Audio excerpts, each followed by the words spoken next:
the most powerful tool that a bouncer, a bodyguard, a police officer has is respect. You know, a lot of people tend to forget that a position of authority is not a reward. It's a responsibility. And so a lot of times people get positions of authority, they think they're somehow being rewarded, that they're better than the people that they're supposed to protect and serve. And this is where you get into these situations where, you know, the civilians turn against the cops, or, you know, a bouncer gets shot, you know, or the bouncers are getting jumped by the crowd, you know, because if you're in a position of authority, it's your job to make the people who are under you, you know, feel comfortable that you're above them. If you don't make them feel like that, then you're failing, and you're going to have problems. It's going to turn to war. You know, this, you know, especially in America, you know, we are known for rebelling. You know, civil wars left and right. We went against the British.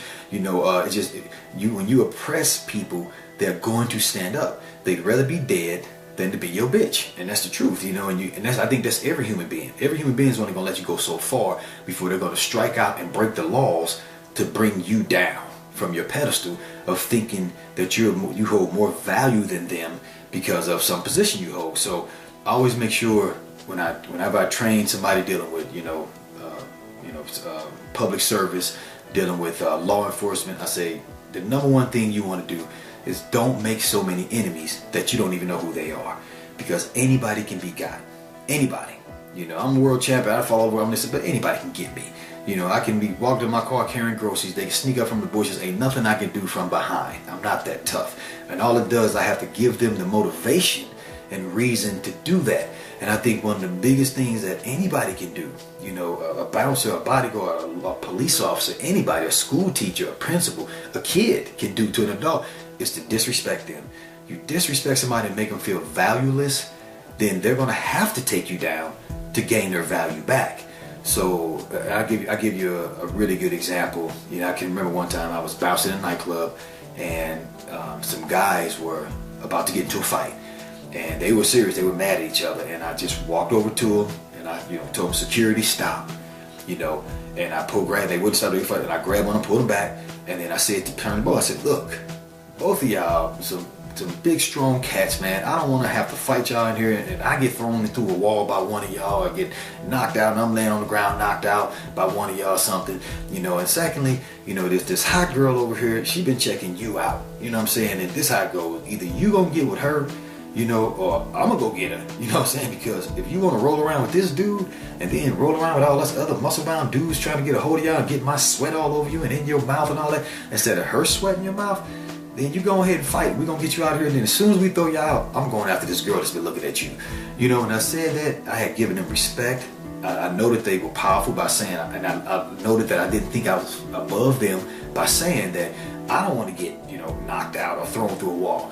So I didn't come in with a attitude to try to punk them out and make them my bitch. I didn't come in and say, you know, y'all no fighting in here. If anybody gonna fight, it's gonna be me. I'm the man. I run this show. You know, that's what you get. Especially with a lot of bouncers, they come in with the attitude, and yeah, you might back down 90% of them. But one day you're gonna run into that one who he ain't gonna accept that. He's gonna accept that challenge. Now you got a war when it could have been fixed like that. So anyway, these guys laughed their butts off, and I said, I'll tell you what, both of y'all, you chill it out right now. Promise me you won't cause any problems, and I'll get you a beer.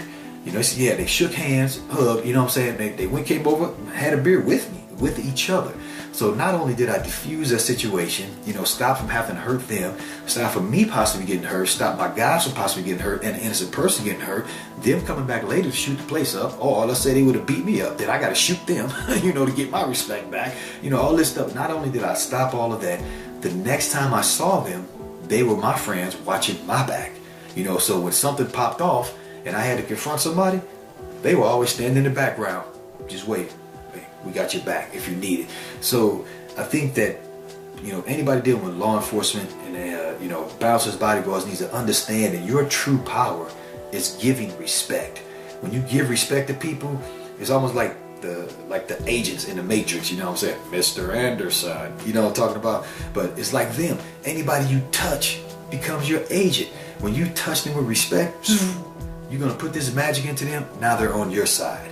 And you just empowered yourself. That's the same thing with police officers. I say, you know, guys, you do not want citizens hating you. You want supporters.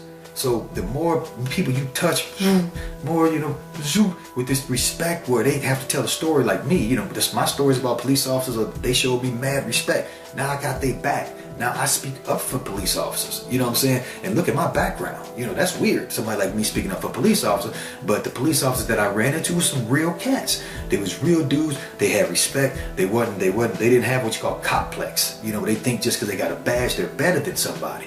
That badge to them gave them a power where they felt they had to give me respect. And they didn't want it to go bad. They wanted things to go good between us, and it went great. And now, because of the way they treated me, I'm speaking up for them. And so that's what I try to teach all the bouncers, the bodyguards, police officers. Every dealing you have with an individual is spreading. Now, either you're going to create something good that spreads, or you're going to create a virus of haters. And the bigger it gets, I'm telling you, man, rebelling citizens, rebelling people who have had it up to here, who are sick and tired of your crap, you don't want to go against that. And anybody who says they're ready to go against that is an idiot, because they've never went against that before. I've seen it. I've seen those explosions happen, and when a person is motivated to bring down his oppressor or her oppressor, it's not going to be pretty for anybody.